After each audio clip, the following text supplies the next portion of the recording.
السلام عليكم ورحمه الله وبركاته. ازيكم يا جماعه؟ عاملين ايه؟ يا رب دايما تكونوا بخير وبصحه وسعاده ان شاء الله. رجعنا لكم تاني في يوم جديد وفيديو جديد وفي معلومه جديده ومهمه جدا جدا جدا لجميع اصحاب المزارع. يا جماعه لازم حضرتك تفرز، طالما انت صاحب مزرعه لازم تفرز الحمام اللي عندك وتطلع الحمام اللي سنه كبير مش شغال، اللي فوق الاربع سنين والخمس سنين والست سنين والسبع سنين.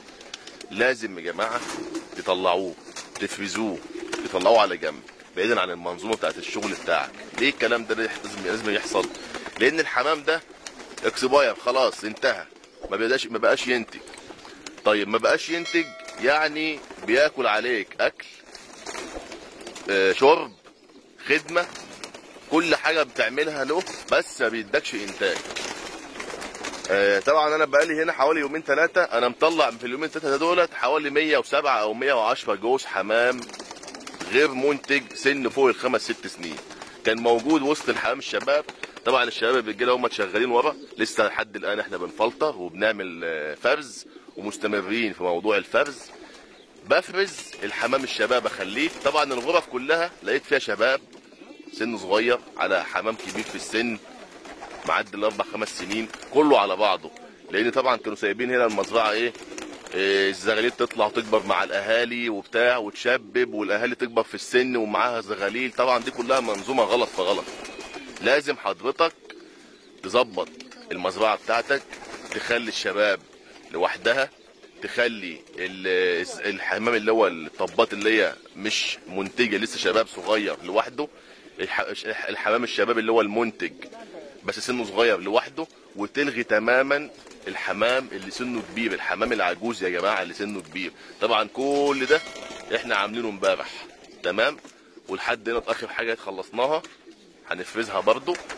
تمسك الحمام تفرزه، تسيب هنا الشباب، تشوف غرف تانية تحط فيها الحمام اللي هو منتهي الصلاحيه ده، اللي هو خلاص ما بقاش ينتج، ده بياكل ويشرب مع الفاضي مع الحمام التاني. تلاقي العشه فيها 30 40 جوز بس عدد البيض مش مظبوط وعدد الانتاج مش مظبوط. تيجي تمسك تمسك العشه كلها وتفرز وتبص على حمام، تلاقي حمام قاطع بيض، حمام معدي 5 6 سنين 7 سنين قاطع بيض من زمان. كده انت عندك مشكله. لما تعمل كده في كل العشش هتلاقي عندك كميه مهوله. يعني انا مطلع في خلال يومين ثلاثه 110 جوز او 107 جوز منتهين الصلاحيه. شوف بقى لما نخلص كل المزرعه هنطلع قد ايه. هتلاقي عندك فوق ال 200 300 جوز او 400 جوز حمام طالعين كده بياكلوا ويشربوا عليك كل شهر ببلاش من غير فلوس. تدفع انت فلوس عليهم اكل وشرب ومصاريف، بس في نفس الوقت انت مش مستفاد منهم بانتاج.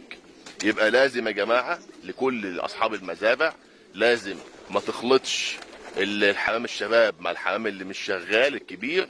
لازم تعمل اعاده فلتره للمزرعه بتاعتك، اعاده فرز من اول وجديد للمزرعه بتاعتك عشان خاطر تتجنب الحمام اللي سنه كبير في السن.